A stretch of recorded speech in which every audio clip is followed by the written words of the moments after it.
দেখছেন বেঙ্গল নাও, সব খবর সবার আগে।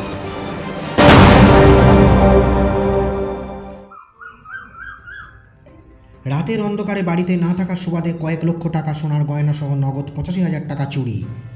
ঘটনাটি ঘটেছে দক্ষিণ 24 পরগনা জেলার বারুইপুর পৌরসভার অন্তর্গত 11 নম্বর ওয়ার্ডের নতুন পাড়ায়। পরিবারের সদস্য নিতাই চন্দ্র মণ্ডল জানান যে গত 27/6/2025 রাতে পরিবারের কেউ বাড়িতে ছিলেন না। গতকাল সকালেই প্রতিবেশীরা চুরির ঘটনার কথাটি প্রথম জানতে পারে। তারা দেখেন যে বাড়ির সদর দরজার দুটি তালাই ভাঙা। তারপরই প্রতিবেশীরাই সকালে ওই পরিবারকে ফোন করে চুরির ঘটনার কথাটি জানান। পরিবারের সদস্যরা বাড়িতে ফিরে দেখেন যে দুটো ঘরের তালা ভেঙে আলমারি ও শোকেসের সব সোনা ও নগদ 85,000 টাকা দুষ্কৃতীরা নিয়ে গিয়েছে, যার আনুমানিক মূল্য 7 লক্ষ টাকা। এ বিষয়ে পরিবারের সদস্য নিতাই চন্দ্র মণ্ডল কি বললেন শুনে নেব আমরা। গত পরশুদিন আমার শাশুড়িমা মারা গেছিল। কালকে আমার শ্মশানের সৎকার ছিল, আর দিয়ে আমার মংরার দেশবাড়ি আমি চলে যাই। এই অতিরিক্ত বৃষ্টি, কেন মায়ের কাজ করতে হবে তো, অতিরিক্ত বৃষ্টির জন্য আর আসতে পারিনি।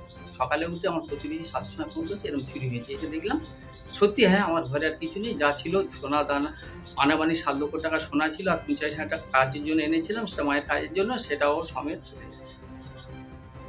এই পাড়ার মধ্যে কি এর আগেও কি এই ধরনের ঘটনা ঘটেছে? এর আগে আমি যখন লকডাউনে এসেছিলাম, তো লকডাউনের মধ্যে আমার তখন একটু চুরি হয়েছিল, চাল ফালগুলো নিয়ে চলে গেছিলো, তারপর তো আর কোনো চুরি হয়নি। এই গত রাতে এই যে ঘটনা ঘটলো তার জন্য কতটা আতঙ্কে রয়েছেন? আমি বিরাট আতঙ্কের মধ্যে আছি। এইরকম একটা সুস্থ স্বাভাবিক মানুষের পক্ষে বাস করা তো সম্ভবপর নয়, যেন খুব আতঙ্কের মধ্যে, ছেলে পুলে নিয়ে কীভাবে থাকবে, এটা বিরাট একটা আতঙ্কের মধ্যে আছি আমরা।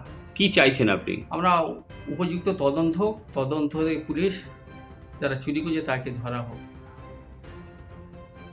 পরিবার থেকে এ বিষয়ে স্থানীয় থানায় লিখিত অভিযোগ দায়ের করা হয়েছে। স্থানীয় থানা অভিযোগ পাওয়ার পরই ঘটনার তদন্ত শুরু করেছে।